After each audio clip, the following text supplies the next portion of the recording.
Today on Bold Steps, Mark Jobe shows how sometimes our breaking points are where we discover our biggest breakthrough.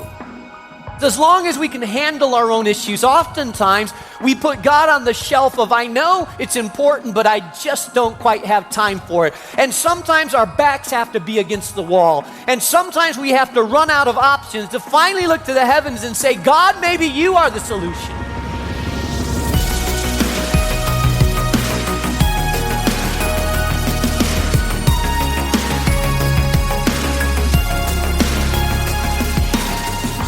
Welcome to Bold Steps with Mark Jobe. Mark is founding pastor of New Life Community Church in Chicago. I'm Wayne Shepherd.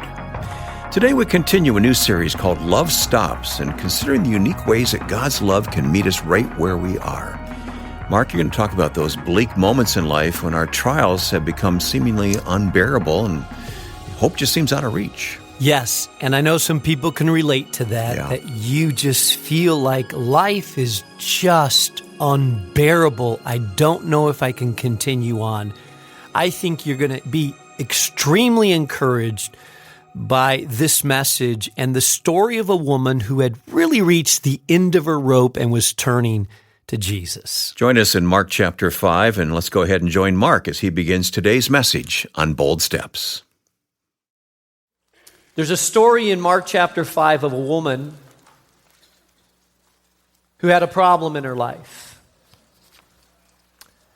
Her problem was much like your problem and my problem. It wasn't a problem just of a day or two. It was a problem, like many problems are, that went on for 12 years.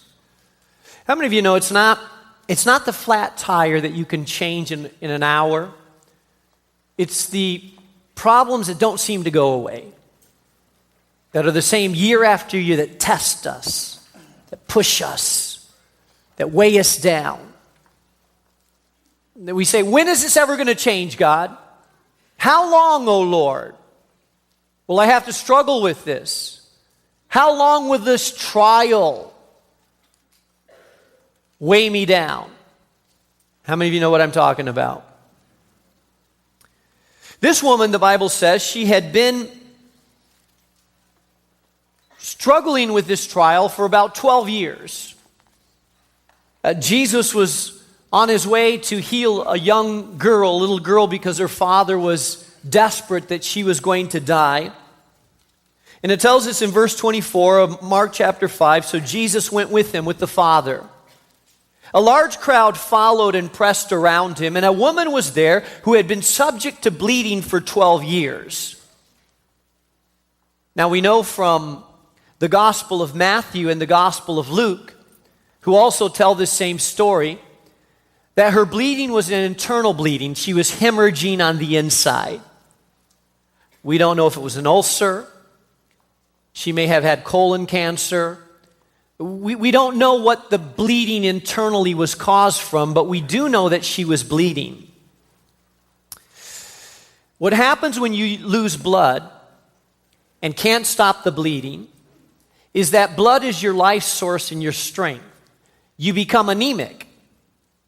And when you're anemic, I don't know if there's anybody here that has ever struggled with anemia.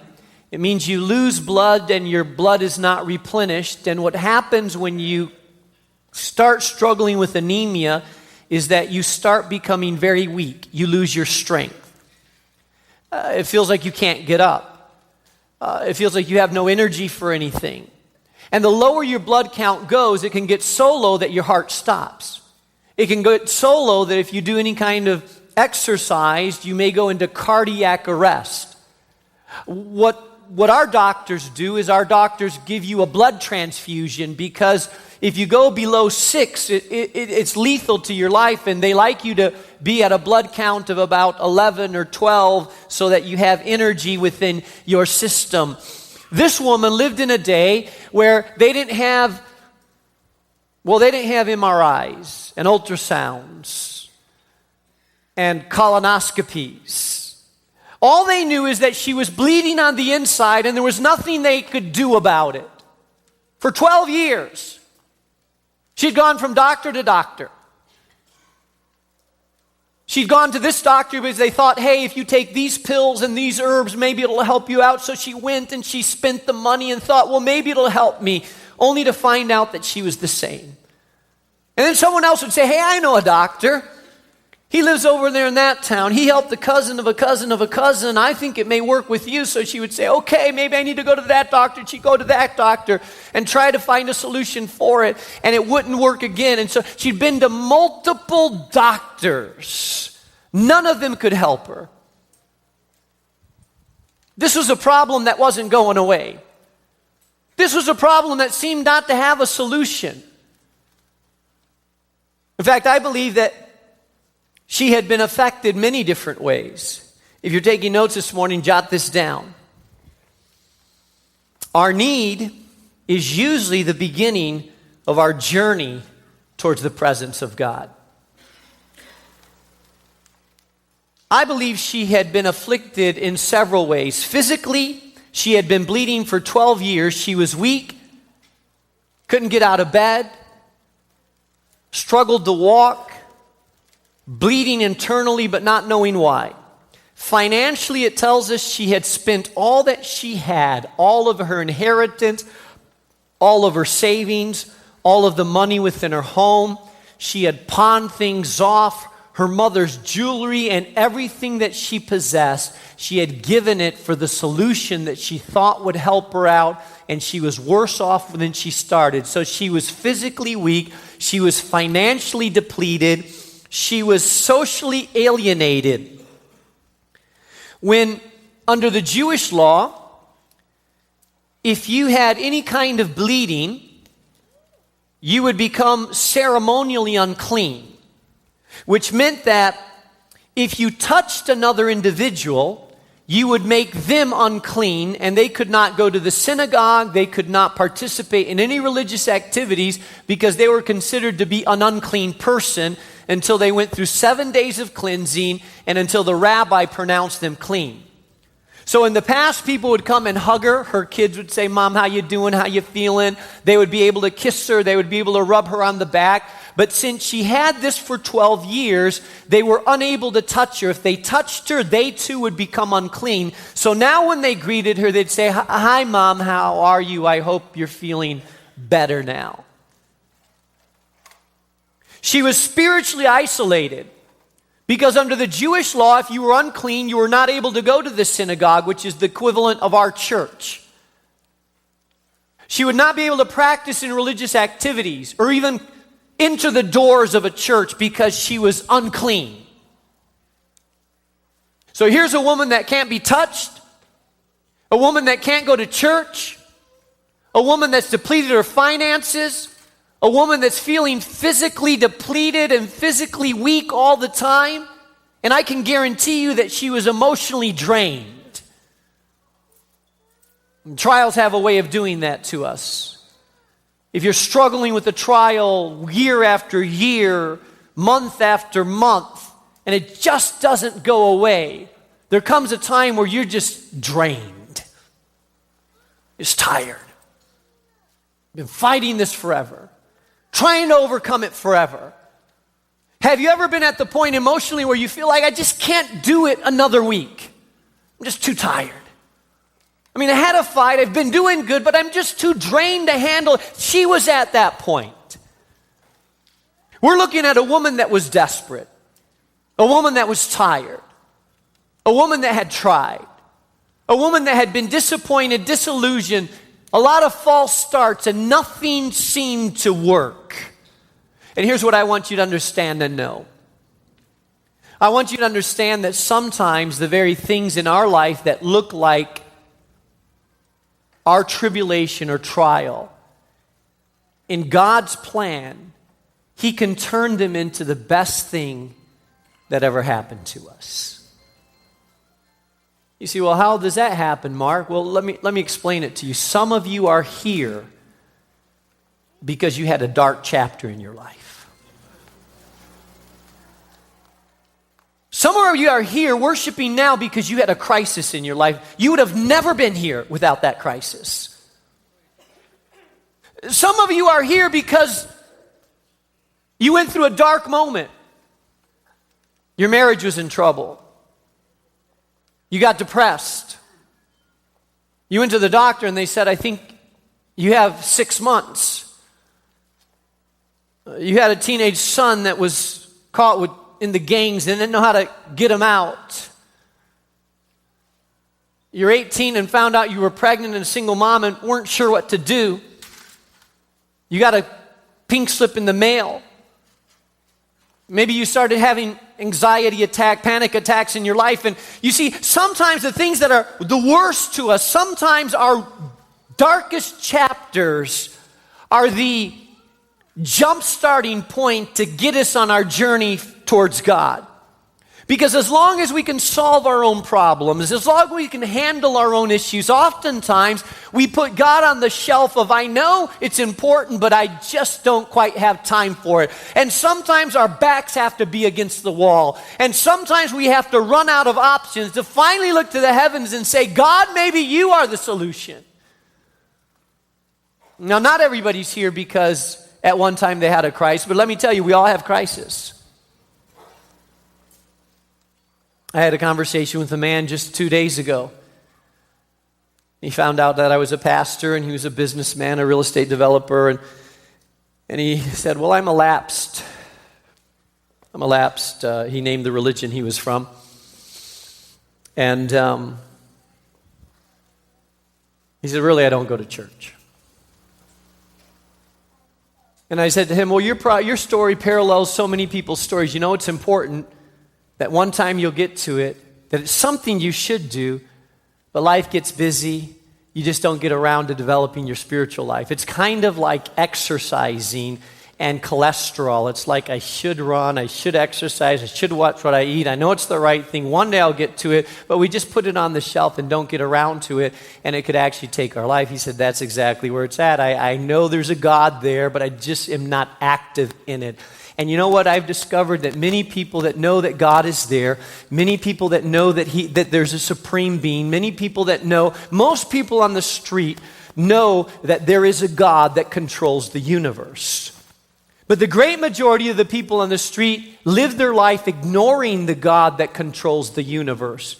And it's oftentimes when our backs are against the wall and we're in a crisis, then suddenly we take our first step to the journey towards God.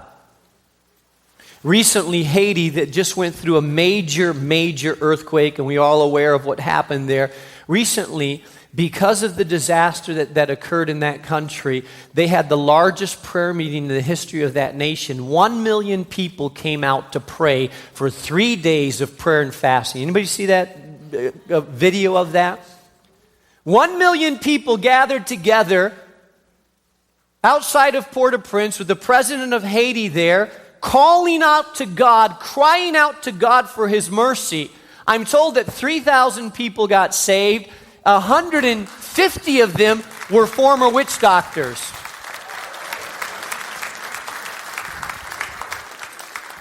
Now what brought that about? A crisis. A crisis. This woman, the very worst thing in her life was that she'd been struggling with this for 12 years, but it's the very thing that God used. Now, God is not the author of evil. Never believe that God is the author of evil, because God is not evil and he does not bring evil to his people. But God can use the evil and the crisis and the problems in our life to bring good out of them. And it was this lady's struggle, it was her challenge that actually made her even be interested in Jesus. Because if it weren't for her struggle, she would have heard about Jesus and just thought, my life is too busy to go visit that man. But because she had a crisis and a struggle in her life, then suddenly her ears and eyes were open to the possible touch of God.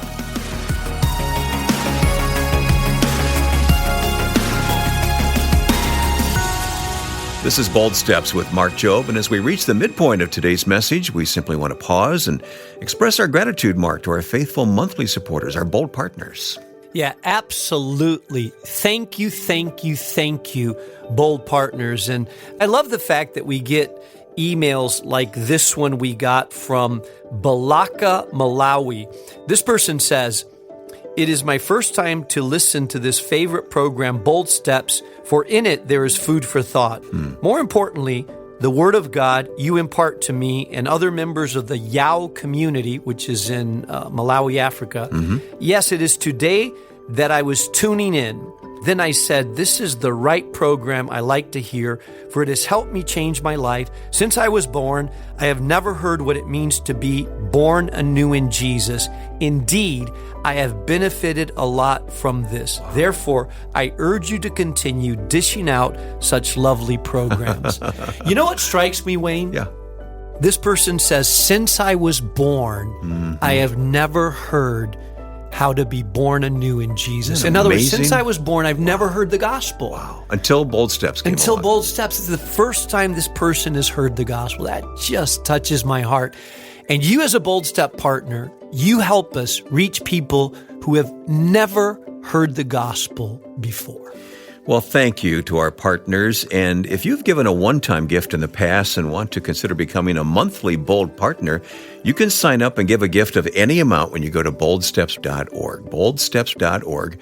When you do give a gift of $30 or more each month, you'll receive 50% off the purchase of anything in the Moody Publishers website in the store there. Plus, you'll receive a signed copy of Mark's book, Unstuck, Out of Your Cave and Into Your Call. So please consider this today, prayerfully becoming a Bold partner. Sign up at boldstepsradio.org. And also on our website, you'll find our Bold Step gift, which we'll tell you more about at the end of today's message. But let's return to that message right now. Here again is Mark Jobe. The second thing I want you to understand is this, that personal faith is ignited by hearing, but it's maintained by our thinking. It tells us in verse 27. In verse 26 it says, yet instead of her getting better, she got worse. Verse 27 says, when she heard about Jesus. When she heard about Jesus, she came up behind him in the crowd and touched his cloak because she thought, if I can just touch his clothes, I will be healed.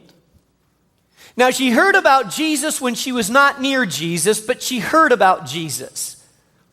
You see what happened when she heard about Jesus, and how did she hear about him? She heard about him because someone told their story of how their life had changed by an encounter with Jesus. Someone said, hey, well, my cousin had a friend that had a cousin that he was blind, and now they say he sees. And someone else told her, hey, I heard that there was a boy that was 12 years old that seemed afflicted and couldn't just always convulsive, throwing himself into the fire and into the water. And then this Jesus laid his hands on him and suddenly peace came, and now he's a normal boy. You see, they heard stories of people that had been touched by God's power. You see, there's power in a story. Some of you believe that you need more theology, and most of us do need more theology. But to be an effective witness, you don't need more theology. You just need to have a clear story of your own. You have to know your story. This is who I was. I was touched by God, and I'm not perfect, and life isn't perfect, but I'm different now because I've had the touch of Jesus.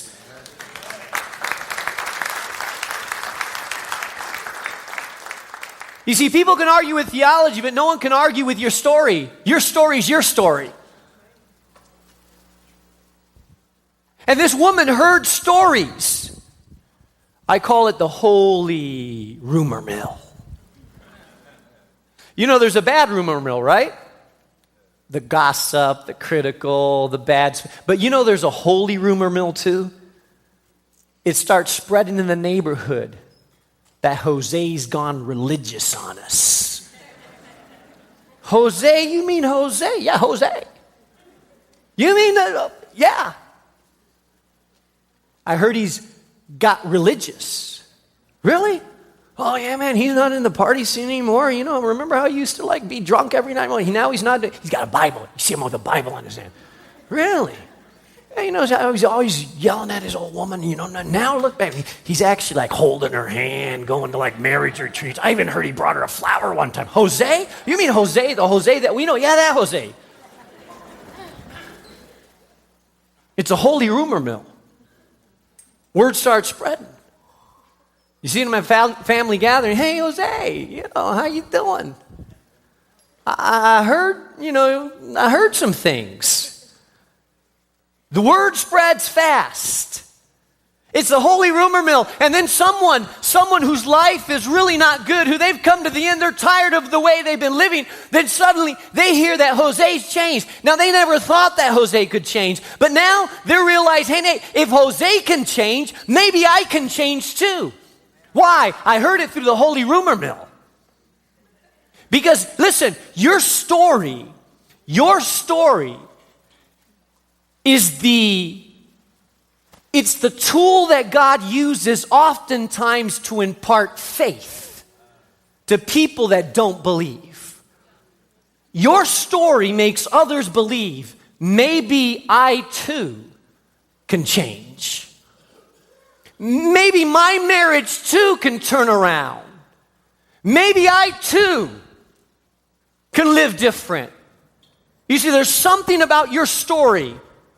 It's just a simple story, but it causes other people to believe that there's hope for them.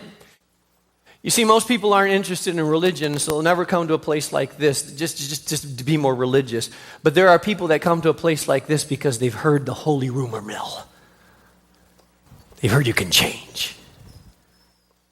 This woman would have never followed Jesus, even taken a journey to see Jesus because of just to hear another lecture. She was tired of lectures. But she heard that Jesus could change people. Oh, there's 4 miles to go. I know, but if I touch him, I could be healed. She had to tell herself over and over, this is how faith works. Deposit of faith could be in you, but you have to keep that faith going over and over, because before there's a release of something, there has to be a belief of something. The power is never released first. The power is released because of our faith. We believe. And our faith causes us to press through. It's your faith that takes you to Jesus.